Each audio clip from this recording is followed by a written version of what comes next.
요즘 아가서를 묵상하시죠? 아가서 묵상하시기 어떠신지 모르겠습니다. 예. 아가서 묵상하시기가 만만치 않으시죠? 예. 저도 아가서를 묵상하는 첫날, 제가 원래 이제 성경 공부를 마치고 오면 오후 5시쯤 됩니다. 그날 녹음을 넣으려면 굉장히 바쁘게 돼요. 그런데 아가서가 딱 앞에 있는 거 아니겠어요? 그래서 아가서를 들고 굉장히 고민을 많이 했습니다. 어떻게 읽어야 하나? 사실 요즘 나오는 어떤 문학 비평이나 이런 신학 사조에 의하면 아가서를 문자적으로 그 텍스트에만 집중하는 경향이 있어요. 그래서 아가서를 그저 남녀 간의 사랑 이야기로 풀어낸다라는 것이죠. 그래서 남녀 간의 사랑 이야기로 풀면 너무나 아름다워요. 그리고 그 뜻 하나하나를 묵상에 들어갈 때 재미있어요. 그리고 옛사랑의 그림자가 스멀스멀 올라오면서 여러 가지 생각들이 많이 날 수 있습니다. 그런데 사실 성경을 그렇게만 볼 수는 없는 거잖아요. 성경은 어느 정도는 비유적이고 상징적인 의미로 볼 수밖에 없다라는 것이죠. 결혼의 신비로 그 사랑의 많은 상황들, 그것들을 통해서 사실 하나님께서 우리에게 의도하시는 것이 무엇이냐라는 것입니다. 아가서가 정경에 들어오지 않았습니까? 여러분, 히브리인들이 보는 그 유대 성경에도 아가서가 있을까요, 없을까요? 있습니다. 뿐만 아니라 그들이 굉장히 애송하는 찬양시예요. 그리고 그들이 6월절이 되면요, 아가서를, 다른 성경이 아닌 아가서를 읽습니다. 왜 그렇습니까? 우리가 십자가 대속의 은혜를 얻듯이 그 구약 성경의 그 역사 안에 있는 유대인들에게 있어서 하나님의 사랑이 가장 가깝게 다가왔던 때가 언제일까요? 그것은 어린 양의 피를 문설주에 바르고 출애굽했던 그들의 역사예요. 그 역사 가운데서 어린 양의 희생, 그것이 하나님의 사랑의 결정이거든요. 하나님의 사랑의 가장 정점이 어디에 있느냐? 유대인들은 아가서에 있다라고 보는 거예요. 그래서 그들의 1년 중 가장 큰 절기요 명절인 6월절에 다른 성경을 보지 아니하고 어디를 본다고요? 아가서를 본다는 거예요. 그럼에도 불구하고 우리 기독교에서는 오히려 이 아가서가 이제 시간이 점점 더할수록 오히려 현대적인 해석들이 더 짙어지고 또 더 많이 동감을 얻고 있는 사실입니다. 그런데도 불구하고 우리는 성경 전체를 통해서 아가서를 조명해야 됩니다. 성경 전체를 통해서 드러나는 한 가지 진실은 무엇입니까? 그것은 예수님의 사랑인 것이죠. 주님의 사랑입니다. 그 주님의 사랑 안에서 우리는 아가서를 읽어야 된다라는 것이죠. 성경 전체의 통일성이라는 것입니다. 초대교회가 그랬고요. 중세교회가 그랬고요. 종교개혁자들도 그랬습니다. 칼빈이나 루터의 아가서 주석을 보면 굉장히 이렇게까지 풍요적이야? 알레고리칼하단 말이야? 이렇게 비유적으로 해석해도 되는 거야? 할 정도로 직설적으로 해석하고 있습니다. 그런가 하면 아가서는요, 우리가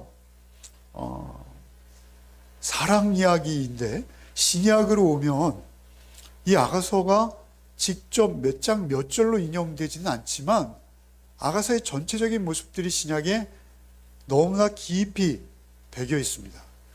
여러분, 우리 예수께서 자신을 그리스도라 하시고, 그리고 우리 교회와 그리스도의 관계를 어떠한 관계로 늘 표현하세요? 신랑과 신부의 관계로 표현하세요. 교회만이 아니라 성도도 마찬가지입니다. 여러분 열처녀 비유 아시죠? 등불을 꺼트리지 말라고 경고하시잖아요. 사랑의 빛입니다. 그런가 하면 예수님께서만이 아니라 계시록에는 그 19장에 어린 양의 혼인잔치가 등장하죠. 우리의 구원을 계시록은 한마디로 뭐라 표현하십니까? 영원한 하나님 나라에서의 잔치인데 그 잔치의 성격은 사랑의 잔치라는, 사랑잔치라는 거예요. 우리가 하나님의 사랑을 부모님의 사랑에 많이 비유하지 않습니까? 그런데 부모님의 사랑만으로 하나님의 그 신비하고 놀라운 사랑을 다 표현해낼 수 없어요. 우리가 체감하는, 우리의 몸으로 경험하는 사랑은 부모님 사랑이었죠, 첫째. 그리고 또 하나의 사랑이 있죠. 이성 간의 사랑도 역시 우리에게 신비로운 것입니다. 이성 간의 사랑도 하나님의 창조 질서 안에서 하나님께서 에덴을 창조하시고 아담만 창조하신 게 아니라 하와를 창조하시고 둘이 하나가 되게 하시는 놀라운 신비를 경험하게 하셨다라는 것을 우리는 잊지 않아야 된다는 것이죠. 여러분 에베소서 5장 31절로 32절 한 번만 같이 읽겠습니다. 그러므로 사람이 부모를 떠나 그의 아내와 합하여 그 둘이 한 육체가 될지니 이 비밀이 크도다. 나는 그리스도와 교회에 대한, 사람이 부모를 떠나 아내와 합하여 둘이 하나 되는 것이 결혼이야. 아내와 남편의 관계를 설명하시는 거예요. 에베소 5장에서.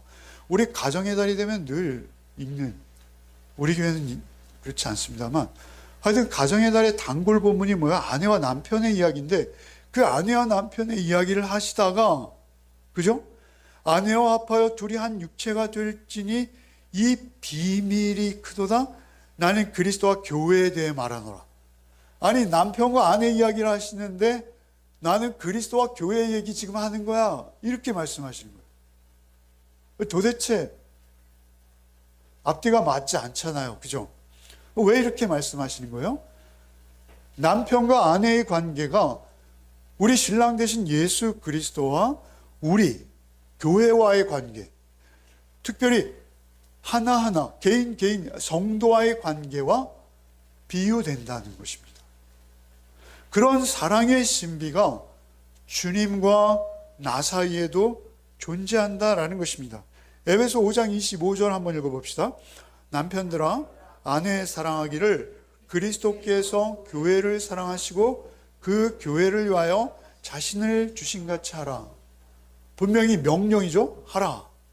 남편들 가슴에 손을 얹읍시다. 주님이 교회를 사랑하시듯이 아내를 사랑하십니까? 남자들의 얼굴을 지금 돌아보고 있습니다.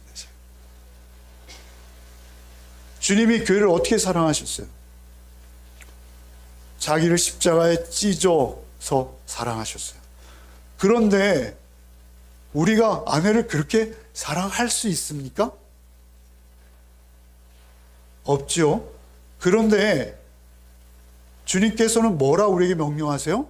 그렇게 사랑하는 게 옳다, 맞다. 저도 그렇게 사랑하려고 무지하게 했습니다. 갑자기 목이면. 그러나 저의 노력과 이상만으로는 불가능한 수준이에요. 그럼에도 불구하고 그 신비로움은 주님을 사랑하는 것과 같다는 거예요. 여러분 아가서 읽다가 보면 술람미 여인이 솔로몬 꿈을 자꾸 꾸죠. 오늘 본문도 그 꿈의 일부입니다만 앞에서도 있었어요. 여러분 주님 사랑해서 주님이 꿈에 나타나신 적 있으세요? 주님이 너무 사랑해서 주님 사랑해요 고백하며 주님이 막 초원을 달려가고 여러분이 막 쫓아가다가 주님이 일부러 넘어져 주시고 막 이런 장면이 있어요? 꿈속에? 그런 장면이 꿈속에서 있었다면 그분은 분명히 저보다는 믿음이 좋습니다. 저는 그런 꿈을 꾸고 싶지만 꾸어본 적은 없습니다. 사랑이라는 건 그런 거라는 거죠. 사랑의 그 깊이, 너비와 높이는 우리가 측량할 수 없다는 것이죠. 그런데 그 주님과의 관계 속에서 우리가 사랑하는 만큼 아내도 사랑할 수 있고 자녀도 사랑할 수 있고 심지어 성도 간에도 그 사랑이 가능하다는 거예요. 그 사랑이 누구에게 가능한 거예요? 주님과의 사랑의 관계 속에 가능하다는 거예요. 오늘 아가서를 이제 본문으로 들어가는데요. 서론이 길었습니다만 이스라엘 왕과 한 촌스러운 여인의 사랑이에요. 이스라엘의 왕입니다. 왕이에요. 그리고 이 여인은, 슐람 여인은 저희 집사람이 계달의 장막을 올려주셨던데, 계달의 장막 보셨죠? 얼굴빛이 그래요. 그런 여인이에요. 양을 치느라고, 포도원을 지키느라고 그녀는 얼굴이 검어졌어요. 그런 여인이 왕과 사랑에 빠지는 것입니다. 사실 이 성경은 우리 개역개정에 이렇게 되어 있습니다만 현대인의 성경이나 뭐 이런 거 보시면 시예요, 시. 그래서 행이 굉장히 짧습니다. 이렇게 시 쓰는 거 알죠? 길게 안 쓰고 짧게 이렇게 이어져 나가는 시예요. 그런데다 이거는 곡조와 운율이 있습니다. 히브리어로 이것을 그들이 6월절에 읽을 때는 노래처럼, 그래서 이것을 주석가들은 오페라 형식이라고 규정하고 있어요. 오페라. 남자가 막 이렇게 하다가 여자가 또 나와서 막 이렇게 하고, 여러분 알죠? 답과 송가 막 이렇게 하는 형식. 그렇게 구성되어 있다는 거예요. 문학적 구성이. 그 아가서는 그런 지고지순한 사랑을 인간이 담을 수 있는 가장 아름다운 예술적 형식으로 오페라 형식을 갖춰서 그 문장과 단어의 배열이나 단어 자체도 그러한 형식을 빌려서 표현되었다라고 말하는 것이죠. 그 가운데 구조적으로 볼 때 전반부는 오늘 우리가 읽기 시작하는 5장 2절 바로 앞에서 끝나요. 아가서는 둘로 나눌 수 있어요. 결혼 전과 결혼 후입니다. 근데 결혼 전이 어디까지냐면 5장 1절입니다. 그리고 결혼 후가 5장 2절부터예요. 5장 1절까지는 사랑하게 되고 사랑에 빠지고 그 사랑이 약간의 갈등이 있고 그러다 다시 결합하고 그래서 결국 결혼에 이르는 그 과정이에요. 그런데 5장 2절부터는 무엇입니까? 그것은 이제는 부부로서의 내밀한 관계에서 역시 또 갈등이 있고 어려움이 있습니다만 그러한 모든 갈등과 어려움들을 거쳐가면서 더욱 성숙하고 아름다운, 온전히 하나 되어지는 놀라운 사랑의 관계로 발전해 나가는 것. 그러니까 전반부는 우리가 주님을 만나는 과정이라면 후반부는 우리가 주님과 동락하면서 주님과의 사랑이 더욱 깊이 무르익어가는 그러한 구조로 나눌 수 있는 거예요. 그래서 그 사랑의 관계를 깊이 이렇게 인도하시는 주님을 볼 수 있어요. 주님의 모습이에요. 솔로몬의 모습은 그 사랑에 여러분 밀당이 있다는 거 아십니까? 예, 해보셨나 봐요. 밀당이 있습니다. 저는 잘 모르겠는데 저는 그런 게 있는지 잘 몰랐는데 나중에 생각해 보니까 제가 좀 당한 것 같더라고요. 밀당이 있습니다. 밀당이 있어요. 그래서 하나님께서도 밀 때가 있고 당길 때가 있으세요. 우리의 신앙의 성숙을 위해서 그렇습니다.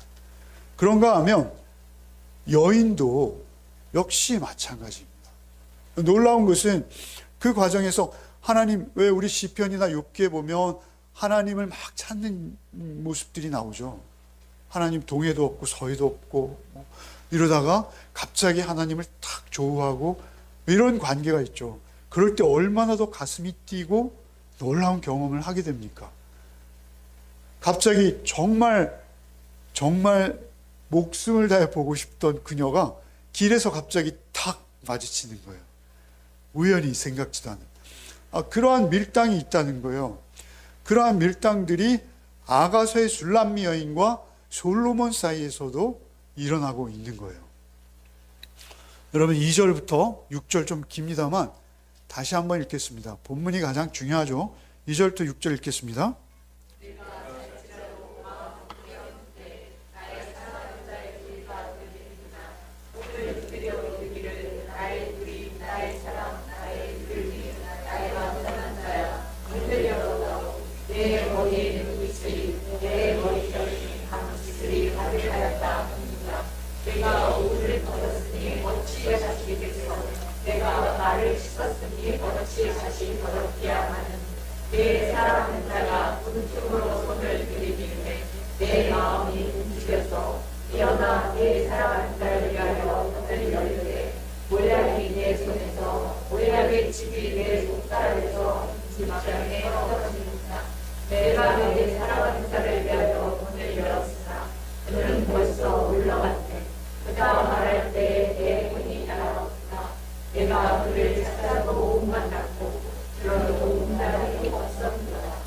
이 절에 보시면 내가 잘지라도 마음은 깨었는데 나의 사랑하는 자의 소리가 들린다 이렇게 말하죠.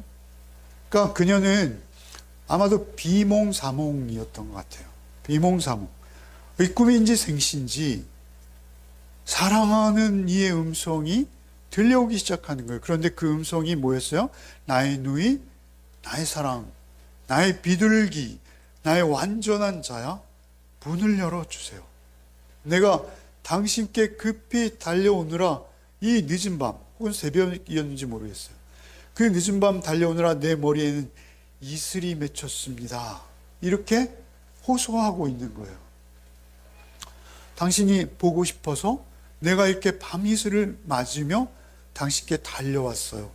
나의 비둘기요. 이거 좀 이렇게 저려요. 그렇게 부르는 거예요. 얼마나 간지럽게 부르는 겁니까? 그런데 그녀는 놀랍게도 뭐라고 말하는 거예요? 대답을 하죠. 그녀도 내가 이미 잠자리에 들려고 옷도 벗고 슬리퍼도 벗고 발도 씻었다. 여러분 근동 지방에서는 하루 종일 돌아다니면 발에 그 땀과 먼지와 흙이 범벅이 되기 때문에 자기 전에 반드시 씻죠. 그런데 씻고 이미 옷을 다 벗고 잠자리에 들었는데 내가 당신에게 문을 열기 위해서 다시 일어나서 옷을 입고 다시 슬리퍼를 신고 귀찮다는 거예요. 그럴 수 있어요, 없어요? 그럴 수 비몽사몽이라 그랬다라고 이해해 주자고요. 어쨌든 그녀가 그렇게 거절을 하자 그 남자는 어떻게 해요? 손을 내밀었어요. 이건 굉장히 적극적이죠. 그때도 뭐 이렇게 아파트처럼 우유 투입구가 있었는지 모르겠어요. 손을 문 안으로 어떻게 뒤밀었는지 모르겠어요. 손을 뒤밀었는데 그 밖에서 문을 열 수 있는 어떤 장치가 있었던 것 같아요. 그런데 밖에서 문을 열 수 있지만 결국 안에서 열어주지 않으면 열 수 없는 구조인 것 같아요. 손을 뒤밀어서 혹시 그 잠금이라도 풀면 문이 열릴까 하고 손을 뒤밀었는데 문은 안 열린 거예요. 그리고 그 여인이 일어나는 시간은 지체된 거죠. 그래서 그 여인이 결국 일어났어요? 못 일어났어요? 일어났습니다. 일어나서 문을 열은 거예요. 문을 열었는데 왕은 어떻게 됐다는 거예요? 솔로몬은 어떻게 됐다는 거예요? 이미 물러갔다. 벌써 6절에 그는 벌써 물러갔네. 그가 말할 때 내 혼이 나갔구나. 불러도 대답 없는 이름이요. 예? 그렇게 가버리신 거예요. 가버리시고 불러도 대답이 없어서 이제는 어떻게 돼? 큰 소리로 막 불렀다라는 것이죠. 여기에 보면 못 만나고 불러도 응답이 없었노라. 그 결과 그 여인은 어떻게 됐어요? 혼이 나갔어요. 혼이 나간다는 건 무엇이죠? 여기서 혼은 우리가 히브리어 중에 잘 아는 단어 몇 개 있는데 그 중에 하나예요. 네페시입니다. 네페시. 영혼이에요. 영혼. 영혼이 나갔다는 거예요. 그건 뭐예요? 죽음과 같은 상태인 것이죠. 혼이 나가버렸어요. 넋이 나간 거예요. 이것은 거의 정신이 없는 상태. 여러분, 사랑은 관계입니다. 밀당 이야기를 드렸습니다만 사랑은 관계예요. 그래서 서로 쌍방이 사랑할 수 있는 거예요. 어느 한쪽만의 사랑으로는 사랑은 성립하지 않아요. 사랑이라는 것 자체가 양쪽에서 사랑해야지만 사랑의 관계가 성립하는 거예요. 한쪽에서만 사랑할 때 그 사랑은 비극으로 끝날 수 있어요. 관계이기 때문에 그래요. 비극으로 끝나거나 뭐 폭력이 등장하거나 뭐 하여튼 굉장히 끔찍한 결과가 나올 수 있다는 것이죠. 그 서로의 배려와 양보, 헌신이 없이 사랑의 관계는 성립하지 않는다. 7절로 9절을 읽겠습니다. 성안을 순찰하는 자들이 나를 만나매 나를 쳐서 상하게 하였고 성벽을 파수하는 자들이 나의 겉옷을 벗겨 가졌도다. 예루살렘 딸들아, 너희에게 내가 부탁한다. 너희가 내 사랑하는 자를 만나거든 내가 사랑하러 병이 났다 하려고. 여자들 가운데 어여쁜 자야, 너의 사랑하는 자가 남의 사랑하는 자보다 나은 것이 무엇인가? 너의 사랑하는 자가 남의 사랑하는 자보다 나은 것이 무엇이기에 이같이 우리에게 부탁하는가? 여기에 보면 성안을 순찰하는 자들이 나를 만나며 나를 쳐서 상하게 했다. 성안을 순찰하는 자들은 다른 번역본에 보면 야경꾼입니다. 야경꾼.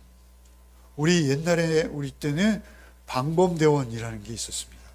경찰도 아닌 것이 민방위 대원도 아닌 것이 이상한 직업군이 있었어요.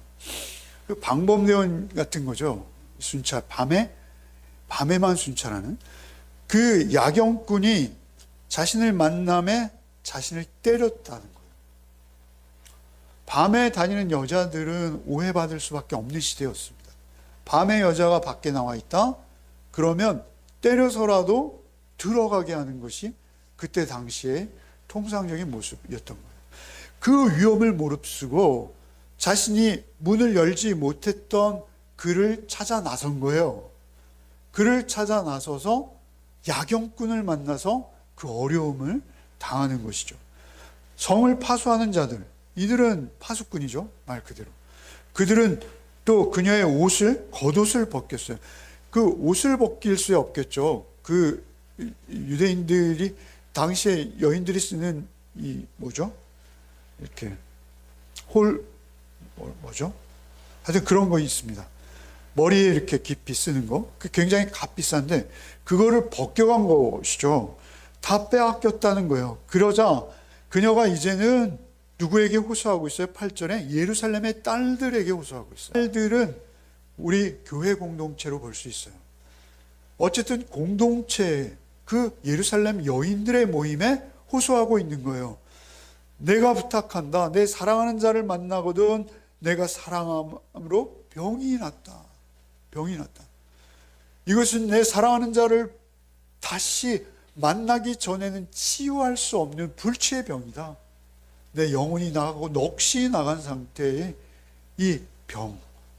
이 병으로부터 낫는 길은 유일하게 그를 다시 보는 것뿐이다 라고 말하자 9절에 이 여자들이 로 대답하는 거예요. 이제 오페라라고 그랬잖아요. 합창으로 대답하는. 합창 대답하는 내용이 뭐예요? 너 얼마나 대단한 남자길래 이렇게 말하는 거죠. 9절에 여자들 가운데 어여쁜 자야, 너의 사랑, 남의 사랑하는 자보다 나은 것이 무엇인가? 너의 사랑하는 자가 남의 사랑하는 자보다 나은 것이 무엇이기에 이렇게까지 우리에게 부탁하니? 라고 말하고 있다는 것이죠.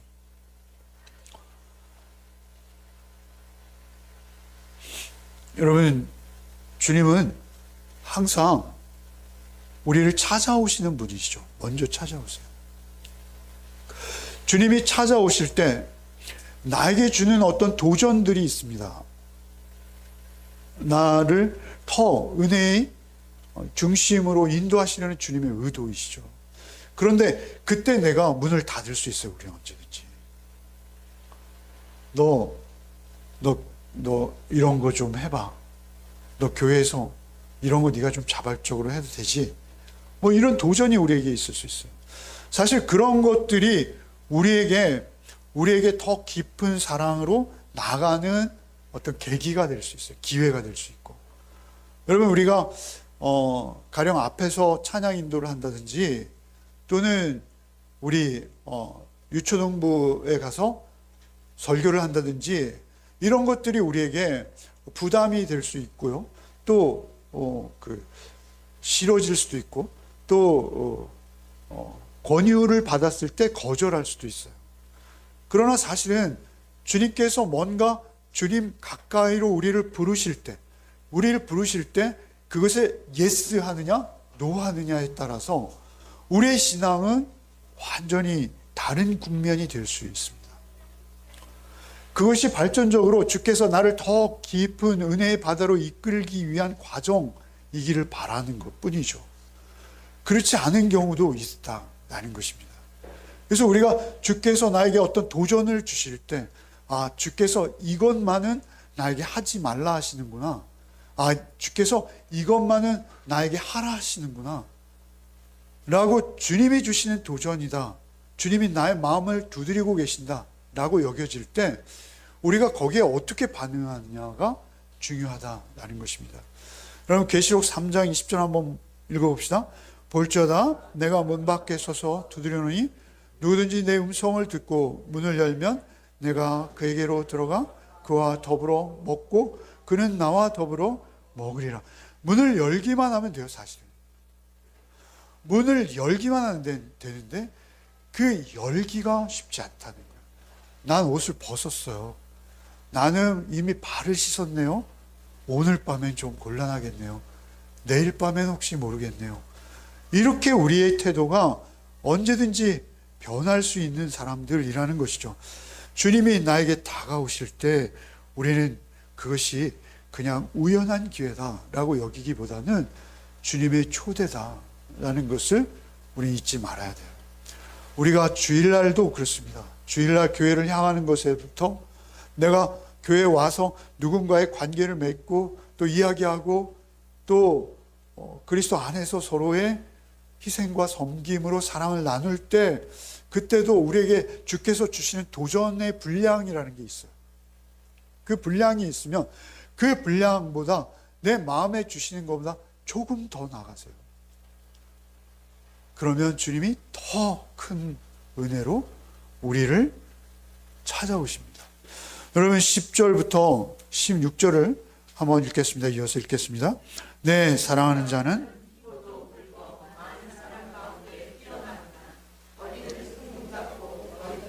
고글고글하고 가마귀같이 검구나 눈은 시냇가의 비둘기 같은데 우유로 씻은 듯하고 아름답게 박혔구나.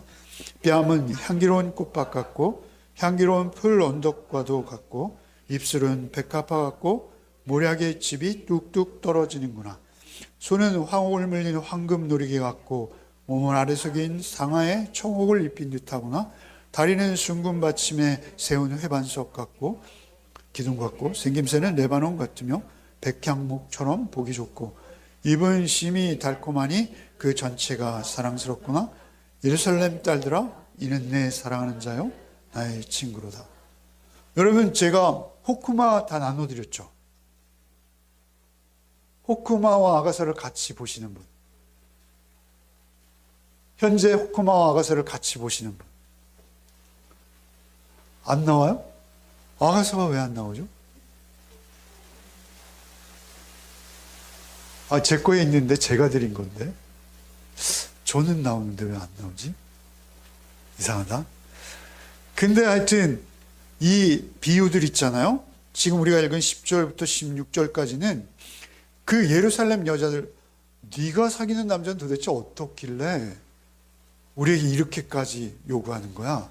라고 하는 그 요구에 대한 그녀의 답변은 일종의 간증이에요. 간증. 우리 큐티 나눔 하시잖아요.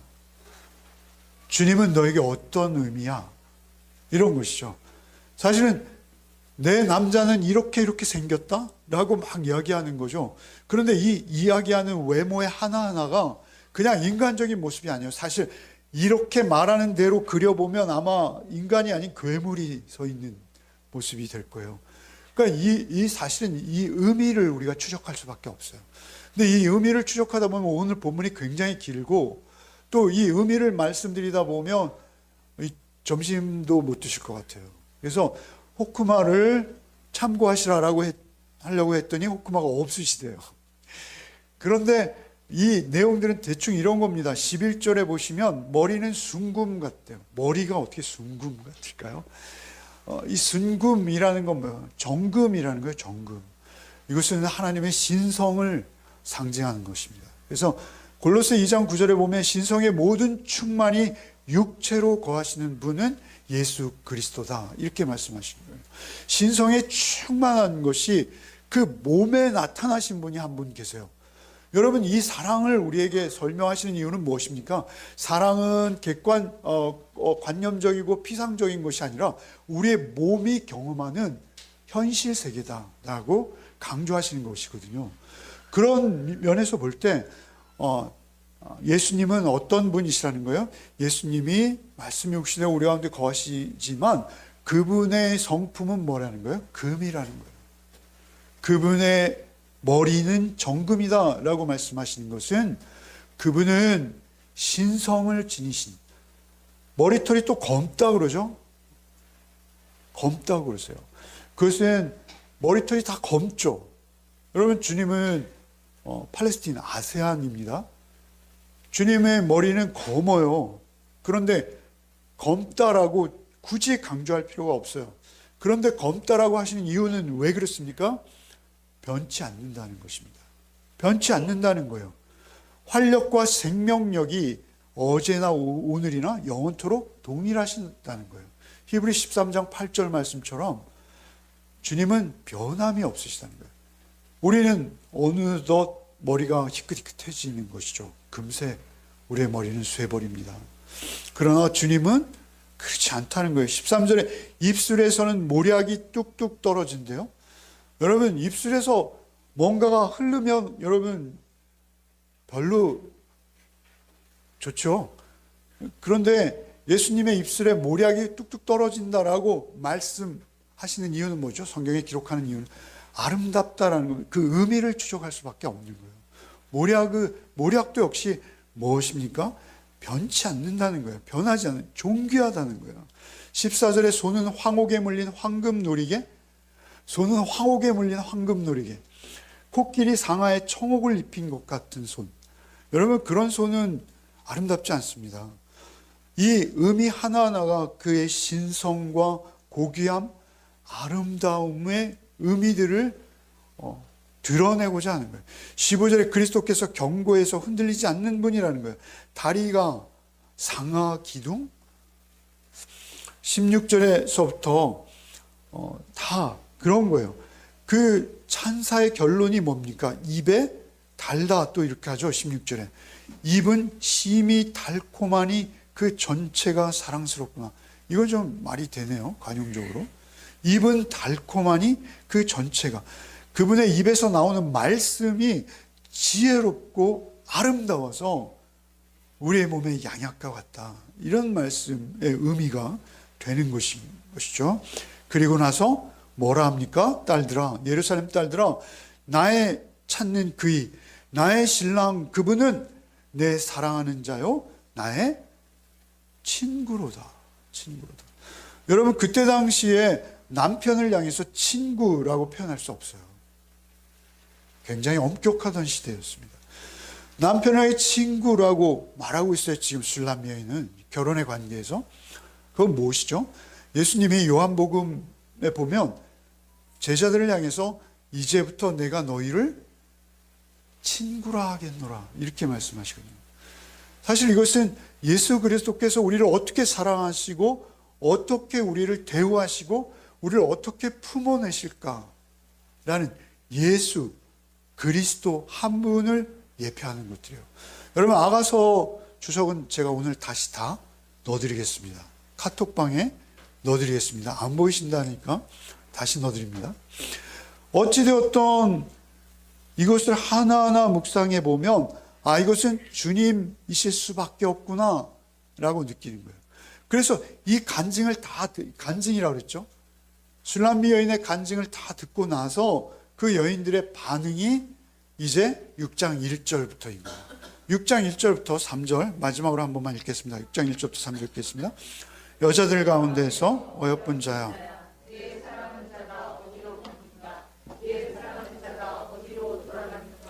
우리가 너와 함께 찾으리라. 내 사랑하는 자가 자기 동산으로 내려가 향기로운 꽃밭에 이르러서 동산 가운데서 양떼를 먹이며 백합화를 꺾는구나.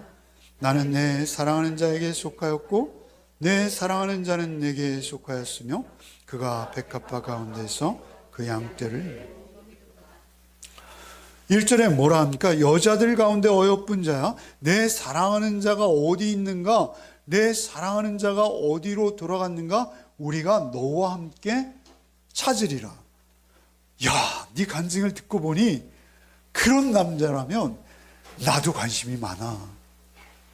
사실 우리는 주님을 간증하고 드러내고 나타나는 자들이죠.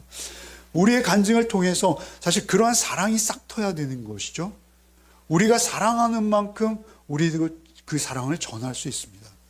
어찌되었던 그렇게 사랑의 관계로 그 남자를 설명하자 그녀들이 다 오늘 좀 좋은데요. 이 사랑의 관계라서 그런지 조는 분이 한 분도 안 계세요. 그 탁탁한 설교만 들으시다가 그래서 그런가? 그녀의 간증을 듣고 난 그들의 반응이 뭐예요?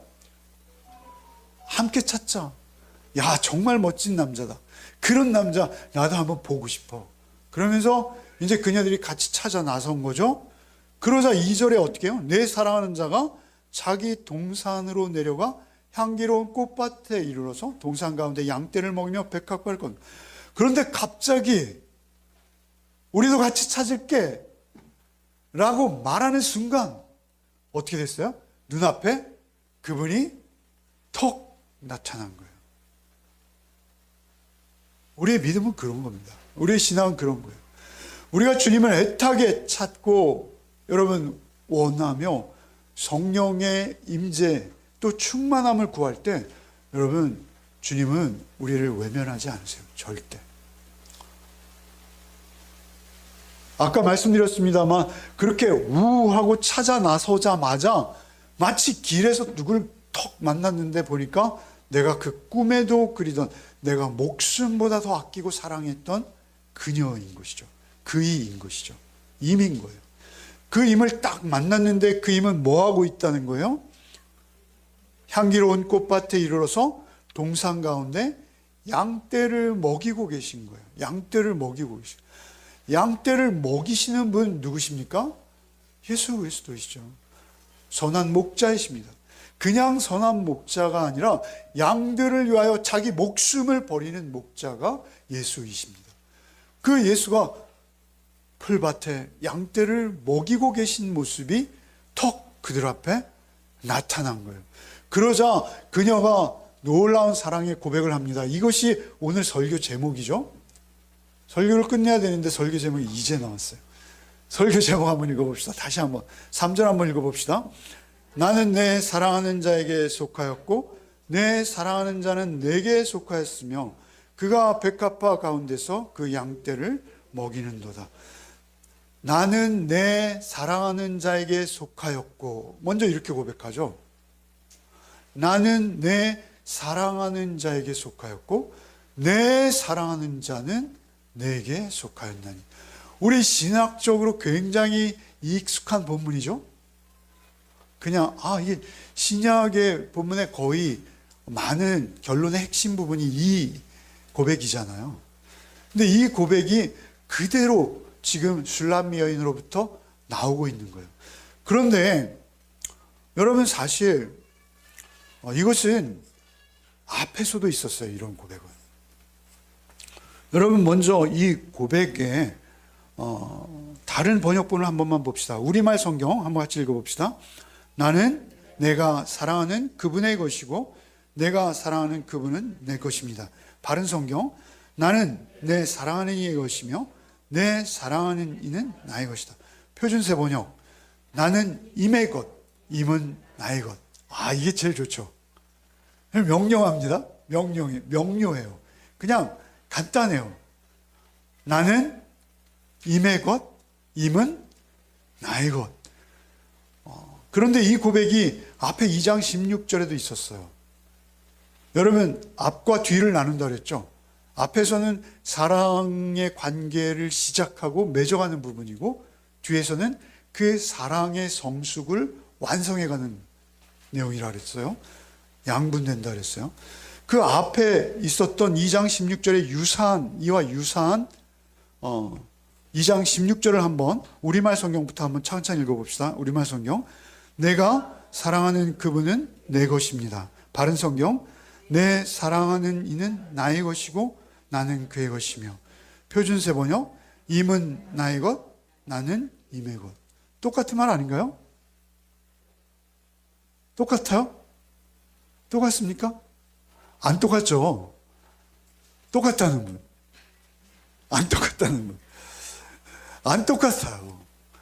여러분, 이게 참 중요합니다. 그래서 오늘 설교의 제목을 뽑은 거예요. 여러분, 한번 비교해 봅시다. 한번 보시죠. 다음,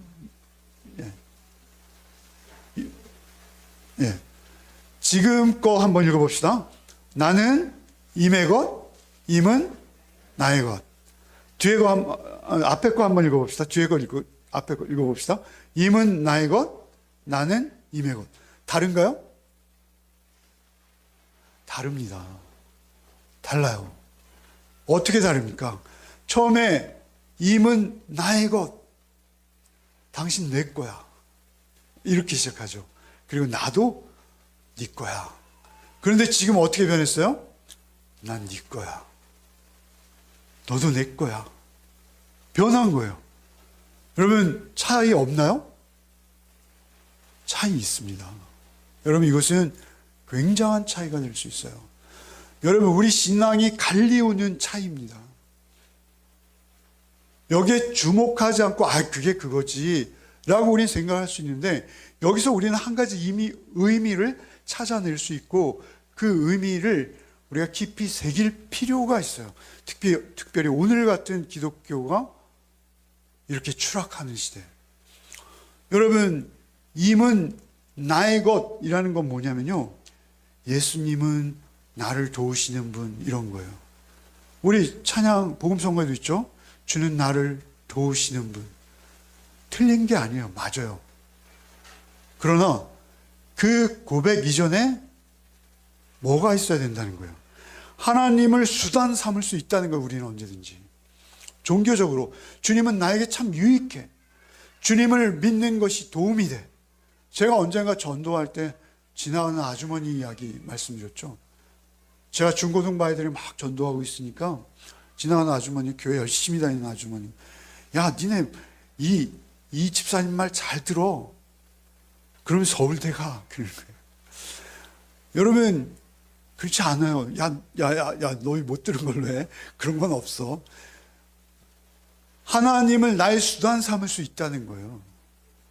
여러분, 하나님 내 거야. 아주 좋은 것 같은데 순서가 중요하다는 것이죠.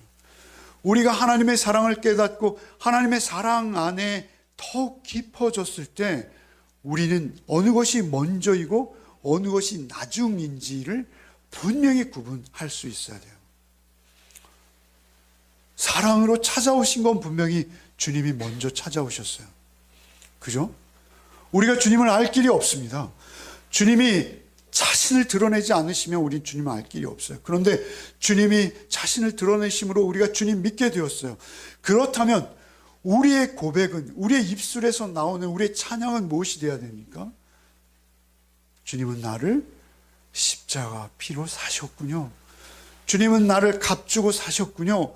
주님 나를 구원하시고자 피 흘리셨군요. 주님 저를 받아주십시오가 먼저라는 것입니다. 그것이 우리에게 너무너무 중요하다는 것이죠. 하나님 사랑이 수단이 아니라 하나님 사랑이 목적이 되어야 된다는 것입니다. 하나님 사랑이 전부가 되어야 된다는 것입니다. 그럴 때 우리의 신앙은 거기서 출발하는 것입니다. 앞에 고백이 잘못되었다는 거 아니에요. 그렇게 우리의 신앙은 디딤돌을 거치면서 오는 거예요. 그런 과정을 거치는 거예요. 그럼에도 불구하고 우리의 신앙이 성숙해서 이제 하나님 앞에서 온전히 구원받을 만한 신앙이요, 또 그 사랑을 누군가에게 전할 수 있을 만큼 성숙된 신앙의 자리는 어디라는 것입니까? 그것은 나는 당신 겁니다.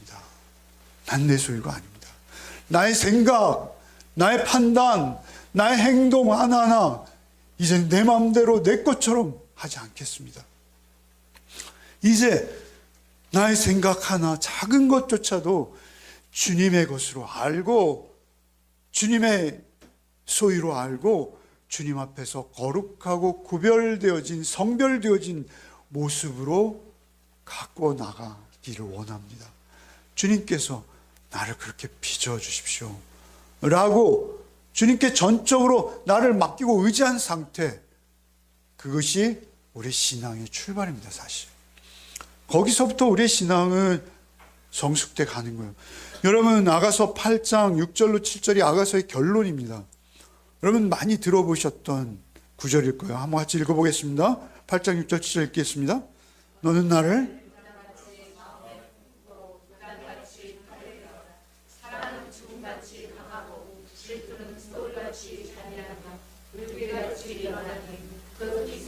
여호와의 불과 같으니라. 많은 물도 이 사랑을 끄지 못하겠고 홍수라도 삼키지 못하나니 사람이 그의 온 가산을 다 주고 사랑과 바꾸려 할지라도 오히려 멸시를 받으리라. 뭐라 하시나? 너는 나를 도장같이 마음에 품고 도장같이 팔에 두라. 이거 술람미 여인의 고백이에요. 친해졌어요.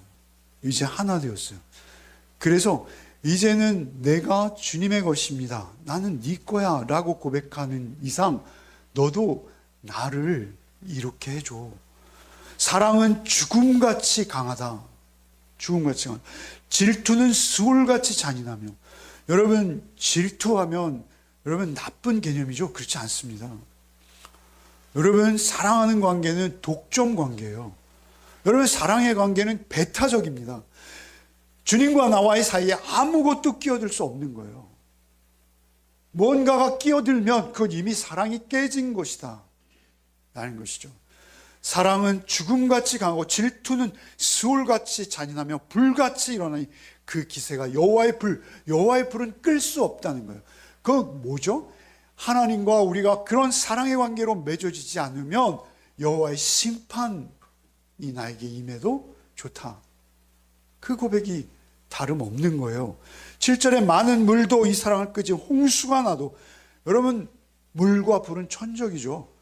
물이 불을 덮으면 불은 꺼질 수밖에 없어요. 그러나 사랑의 불은 홍수가 나도 꺼지지 않는다는 거예요. 가산을 다 주고 사랑과 바꾸려 할지 오히려 멸시를 받아요. 여러분, 사랑은 돈으로 살 수 없다는 거예요. 돈과 상관없다는 거예요. 부유함과 사랑은 별개라는 거예요. 오히려 부유함으로 사랑을 살려 한다면 그는 멸시를 받는다. 멸시를 받는다. 그냥 어리석구나 이게 아니라 그는 사랑을 모르는 자, 사랑과 상관없는 자, 사랑과 끊어진 자라고 규정된다는 거예요. 그것이 결국 사랑이라는 것이죠. 하나님과 우리의 사랑도 이래야 한다라고 말씀하신 거예요. 그래서 그 사랑 관계 안에 들어간 자들의 고백이 있는 거예요. 그 사랑의 관계 안에 들어간 자들의 고백, 그 사랑을 알고 그 사랑의 성숙의 단계에 이른 자들이 할 수 있는 그들만의 고백이 있어요. 그 고백이 우리의 고백이 되어야 될 텐데요. 한번 그 고백을 읽어봅시다. 고린도전서 6장 19절로 20절. 한번 읽어봅시다. 너희 몸은 너희가 하나님께로부터 받은 바 너희 가운데 계신 성령의 전인 줄을 알지 못하느냐? 너희는 너희 자신의 것이 아니라 값으로 산 것이 되었으니 그런즉 너희 몸으로 하나님께 영광을 돌리라. 너희 몸은 하나님께로부터 받은 바 너희 가운데 계신 성령의 전, 주님이 우리 가운데 찾아오신 거예요. 그래서 20절에 값으로 산 것이 됐다는 거예요. 이미 내 몸은 팔려버렸어요. 누구에게요? 예수님의 사랑에 팔려버렸어요. 예수님의 십자가를 믿는다는 것은 무엇입니까? 나는 팔렸네요. 주님의 사랑에 이제 매였네요. 그 사랑이 나를 떠미네요. 그 사랑이 나를 이끄네요. 그 사랑이 나의 전부가 되었네요. 그 고백일 수밖에 없는 거예요. 나를 위해 하나님의 아들이 십자가에 피 흘리시고 찢기신 사랑이 어찌 간단한 사랑입니까? 그 사랑으로 내가 구원받은 것이 맞다면, 그 사랑 안에 내가 생명 얻었다면 그 사랑은 내 존재를 뛰어넘는 거예요. 내 존재가 어찌 되어지건, 내 존재가 어떤 형편과 사정에 처하건 그것과는 별개의 사랑인 거예요. 그 사랑은 무엇과도 비교할 수 없고 무엇으로도 살 수도 없고 무엇으로도 뺏길 수 없는 사랑. 여러분, 그 사랑의 관계이시기를 바랍니다. 여러분도 그 사랑의 관계에 들어가셔야 되는 거예요. 여러분, 고린도후서 5장 14절로 15절 읽어봅시다. 그리스도의 사랑이 우리를 강권하시는도다. 우리가 생각하건대 한 사람이 모든 사람을 대신하여 죽었은즉 모든 사람이 죽은 것이라. 그가 모든 사람을 대신하여 죽으심은 살아있는 자들로 하여금 다시는 그들 자신을 위하여 살지 않고 오직 그들을 대신하여 죽었다가 다시 살아나시는 이를 위하여 살게 하려 함이라. 아멘. 아멘 하셔야 돼요. 여러분, 그리스도의 사랑이 우리를 강권하신다는 것은 그 사랑이 나를 막 떠미는 거예요. 어디로요? 나는 내 것이 아닙니다. 이미 주님의 것이 되어버렸어요. 라는 그 고백. 나는 주님의 것입니다. 이 고백이 우리의 고백이라는 거예요. 그때 우리의 삶이 복된 것입니다, 여러분. 여러분, 우리의 복을 이 땅 어디에선가 찾으려 하지 마세요. 주님께서 내 안에, 내가 주님 안에 있을 때 그게 다입니다. 그때 그 사랑이 우리를 강권하시면 어떻게 됩니까? 요한복음 15장 5절 한번 읽어봅시다. 나는 포도나무요 너희는 가지라. 그가 내 안에 내가 그 안에 거하면 사람이 열매를 많이 맺나니 나를 떠나서는 너희가 아무것도 할 수 없어. 그 사랑 아니면 나는 아무것도 아니네요. 그 사랑 떠나면 내 존재가 없네요. 그 사랑으로 나는 떠밀려 그 사랑 안에 먹고 마시며 살아가고 있네요. 여러분의 삶이 될 때 여러분의 삶은 자연스럽게 열매가 된다는 거예요. 어떤 열매요? 사랑의 열매. 사랑의 열매. 가장 귀한 열매, 변치 않는 열매, 가장 가치로운 열매, 영원한 열매, 하나님의 영광의 사랑의 열매가 여러분 안에 삶 속에 몸으로 여러분이 남녀간의 사랑했듯이 그 사랑도 우리의 눈에 보이듯이 그렇게 드러나게 된다. 나는 포도나무요 너희는 가지니 너희가 내 안에 내가 너희 안에 거할 때 여러분 무엇이든지 구하면 하나님이 주시겠다라고도 하시잖아요. 여러분, 우리가 오직 주님 안에 그 사랑 안에 붙들려서 한 주를 살아내시기 바랍니다. 이제 아가서가 좀 남았는데 제가 카톡방에 포크마와 다시 올려드립니다. 아가서만. 다른 것도 안 보이면 올려달라고 하세요. 그 아가서 묵상하면서 한 번씩만 읽어보세요. 그냥 아가서 좀 어렵습니다. 읽어보면 성령님 도와주십니다. 아가서와 묵상되는 그날까지 사랑의 관계 속에서 한 주를 보내시기 바랍니다. 주님 감사합니다. 우리가 우리의 마음의 문을 닫은 채 주의 음성에 둔감했던 적이 얼마나 많은지요. 주께서 우리의 문을 두드리시나 그 사랑의 손을 우리에게 내미시나 우리는 우리의 삶의 습관과 편안함으로 머뭇거리며 거절한 적이 얼마나 많은지요. 주님, 우리를 불쌍히 여겨 주시옵소서. 오직 주님을 맞이하게 하여 주시옵소서. 주님의 영혼과 우리의 영혼이 하나 되게 하여 주시어서 주님을 갈망할 때 주님 내 안에, 내가 주님 안에 거함을 늘 의식하며 참으로 연인처럼, 친구처럼 주님과 동행하는 또 한 주간이 되게 하여 주옵소서. 예수 그리스도 이름 받들어 기도하옵나이다. 아멘.